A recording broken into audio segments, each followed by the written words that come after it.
Hello viewer, welcome to motivation 360 degree. আজকের বিষয় হলো কর্মহীন জীবন সফলতার অভিশাপ। আজকে একজন স্বনামধন্য ব্যক্তি হতে পাওয়া, যা আমাদের জীবন বদলে দেওয়ার মতো কিছু মোটিভেশন আপনাদের সামনে তুলে ধরব এবং শিক্ষণীয় বিষয়ও ব্যাখ্যা করব। যদি আপনি আমার চ্যানেলে নতুন হয়ে থাকেন তাহলে সাবস্ক্রাইব করে বেল আইকন বাটনে ক্লিক করে রাখুন, যাতে নতুন কোনো ভিডিও আপলোড করার সাথে সাথে নোটিফিকেশন পেয়ে যেতে পারে। তাহলে চলুন মূল বিষয়ে চলে যাওয়া যাক।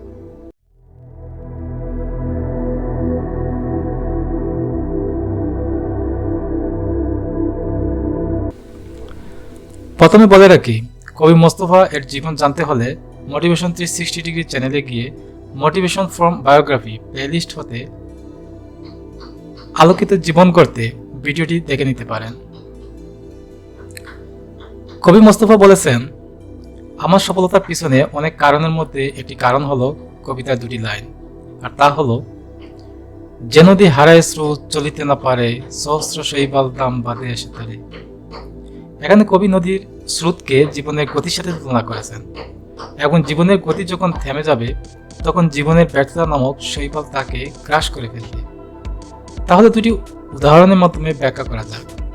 উদাহরণ 1, আপনি যখন প্ল্যান করে আপনার প্রতিটি কাজ শুরু করবেন তখন দেখবেন আপনার প্রতিটি কাজে সফলতা আসা শুরু করছে, কিন্তু সমাজে কিছু লোক আছে যারা আপনার এই সফলতা দেখার পর সহ্য করতে পারবে না।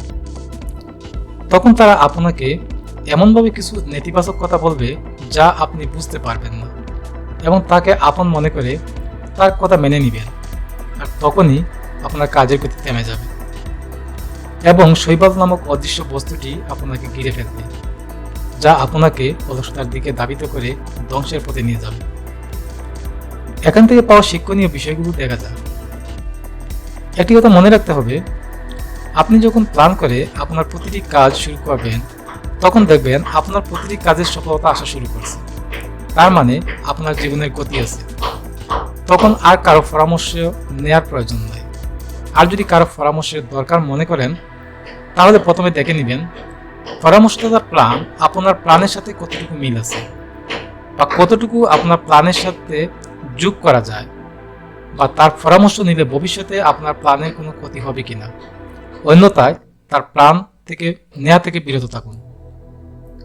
তখন শৈবাল নামক সেই অদৃশ্য বস্তুটি আপনার গতিকে বেঁধে রাখতে পারবে না, অবশ্যই আপনি সফলতায় পৌঁছাতে পারবেন।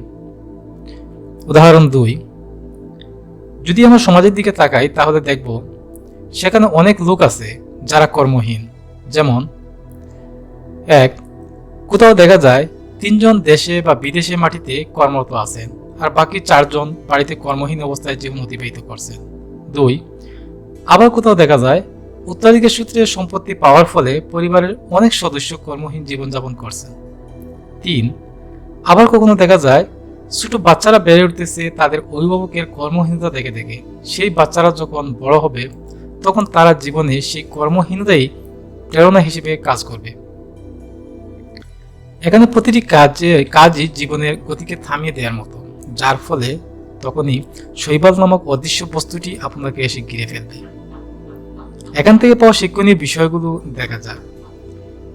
মনীষীদের ভাষায় বলতে গেলে কর্মহীন জীবন হলো শয়তানের আস্তানা, তাই কর্মহীন থাকা যাবে না।